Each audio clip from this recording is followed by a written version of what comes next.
Hi guys, Emily Capel with MakingMathMakeSense.org. Welcome back. Here is another game. It's one of my favorites. It's a go-to for me whether I'm working with my own kiddos at home or I'm working with a lot of different grade levels. This first set of videos, I'm going to show you how to play this game with our preschoolers, our kindergartners, and our first graders. We're really going to be hitting our number sets. What's the game? It's called Face Off. It's nothing new. We used to play it when we were kids, us adults. It's called War. But we don't like to call it war in school anymore, so we call it Face Off. I'm going to show you a lot of different variations to the game that you can play, some tools that you can use with your students or your children at home that can help develop that deeper understanding. Let's get started. All right, so what you see underneath my document camera here is a ruler. We're going to use that to help us with our comparing of numbers. So you can see I have some dice here and I have an index card which I've drawn on. You can get a nicer form of this in the download below the video here. I like to play this game with dice with children. It's a little bit more interactive than playing with cards. They can organize their thoughts and their work a little bit better than with cards, but I'm going to show you the card version too in a few minutes. So first, I would have kids roll these dice. These dice come from our friends at Boxcars and One-Eyed Jacks. I like these because they're bigger, they're chunkier than a regular size dice. And the numbers on the subitizing dice match the number, the colors match on the number form. So whether you're at 4 or 5, the numbers are matching. So it helps the kids understand if they are equal or not. So you're gonna have each student or each child roll the die. This one happens to be 11.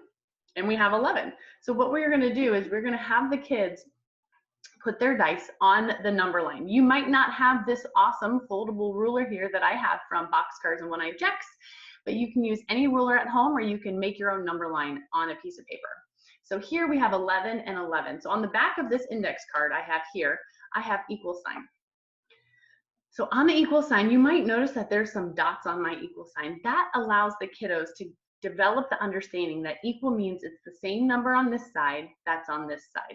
That's really important as they move throughout their mathematical education, especially up into our middle school grades where they have to start balancing equations. But we're not there yet. This allows the kids to understand what an equal sign truly means. So each student would say 11 is equal to 11. This student would say 11 is equal to 11. Let's roll again. So here now we have 3 and 10. This child's going to put it on the 3. So can they find the same number on a number line? And now it's pretty clear that 3 is less than 10. So we're going to use that number card that we have here, and we're going to use this inequality symbol. Notice my inequality symbol has dots on it.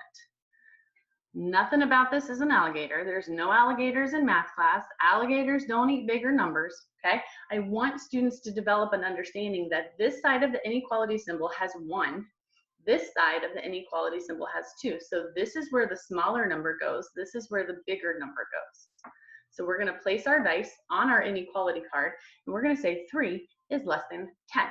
The student who rolled the 10 is gonna say 10 is greater than 3. Both students need to say the sentence. Now, who wins? Well, depends on what rule the child makes. Maybe this round the child says the larger number wins, or they say the smaller number wins. When we were kids, it was always the larger number. How come the big guy always has to win? So before the game starts, I always have the kids tell me who wins, bigger or smaller. Let's say you have 3 kids playing because you have an odd number at home. You have 3 kids like I do, or you have an odd number of students in your classroom. You just order the numbers then. So then you're working on the smallest number, the middle number, and the largest number. Maybe then the middle number wins every time. Let the kiddos have some say in this game. Let them have some control, but it's the control that you're giving them. So this is how you can play with dice. Maybe you don't have my fun 12-sided dice here from Boxcars and One-Eyed Jacks. Use regular dice. Maybe you only have 10-sided dice. Use 10-sided dice. Maybe you have double dice and you have 1 child at home. This double die is a die within a die. You see that baby dice inside? These are a student favorite. You can order it on Amazon. Okay, so maybe they roll the dice and they compare the number on the inside, which it looks like I rolled a 6 and a 5. So 6 is greater than 5. Okay, but dice are such a fun way for kids to play the game of war. Maybe you don't have dice at home. Maybe all you have is playing cards and you want to play like we did when we were children. Awesome. Here's a deck of playing cards. I like the ones for boxcars and one-eyed jacks. They're my favorite. So those are the ones I have here at home. Just like when we were kids, you split the pile into two. Each player lays one card over. Oh, what do we have this time? We have 11 is equal to 11. Now, here again is where you can give kids control. When I was a child, each player laid face down 2 and flipped the third. And now we have 12 is greater than 7. So if we're playing larger number wins, 12 gets to keep all of the cards in play. My students at school, they're 4th graders, but they love to just flip one more over. They love to just go boom and just flip the next one. Okay, so again, the way I put them back, 12 is greater than 7 and they get to keep all of those. Okay, so super simple, super basic, just like when we were kids. Another resource I have for you are some number cards that I made up for my own children a few years back. My oldest is in 5th grade. When he was in preschool, he was really struggling to recognize the number symbols. So I started making these cards for him. On these sets of cards, I have 0 through 20. I have them in word form, I have them in standard form, subitizing form. All of the numbers greater than 10, I also have in expanded form, and I have in 10 frame form. If it's less than 10, there's only one 10 frame. If it's greater than 10, I have a double 10 frame card. I have this complete set of cards available for download right here underneath the video. So we can play the same way. I've done this with all 3 of my children through preschool, and it really, really helps. So again, you're gonna divide the stack into 2. Maybe your child is not working on through 20. Maybe you only print the numbers through 10, but printing them in word form, 10 frame form, subitizing form, number form. Print out the numbers that your children are working on. Same thing as with the deck of cards, you flip them over and compare. So 10 and 3 more is 13 is greater than 1. I also want to say with my cards that you can download for the comparison cards, I have not only in the inequality symbol form, but I also have it in word form. So maybe your child's not at the stage of learning that they're ready for the symbol, that they need words that says is greater than or is less than, and the kids can make the sentence make sense. So this round, we're playing smaller number wins. So 1 is less than 13. The student with the 1 wins. Flip 2 more cards over. We have a 6 and a 13. So 6 is less than 13. 6 wins that round. So these cards are really good for seeing numbers in a variety of ways. We want students to go deeper with their number sense thinking, not always wider. So these cards allow us to see the numbers in a variety of ways. And the last resource I'm going to show you for our primary kiddos here are Deco Dots. Deco Dots are from our friend Shannon at SIS for Teachers. So she created our character here, Dotson, and he has these Deco Dots.